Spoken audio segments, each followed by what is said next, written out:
તો ભાજપના પ્રદેશ પ્રમુખ સી.આર. પાટીલે પણ પ્રચંડ પ્રચાર કર્યો છે। વિસાવદરમાં સી.આર. પાટીલનો પ્રચાર જોવા મળ્યો છે। ભેસાણમાં સી.આર. પાટીલનું કાર્યકર્તાઓનું સંબોધન, ભાજપના ઉમેદવાર કિરીટ પટેલના સમર્થનમાં પ્રચાર કર્યો છે। સાથે જ સી.આર. પાટીલે નામ લીધા વગર કેજરીવાલ પર પ્રહાર કર્યો। દિલ્હીથી આવેલા ભાઈ પડકાર આપીને ગયા છે તેમ પાટીલે જણાવ્યું છે। અમારા ઉમેદવારને ખરીદી બતાવો તેવો પડકાર આપ્યો છે।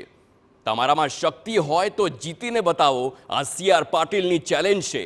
ગત વિધાનસભામાં 136 બેઠકો પર દિલ્હીવાળાની ડિપોઝિટ પણ ગઈ હતી। અહીંયા પણ કહી ગયા છે પેલા ભાઈ કે આને ખરીદી લો।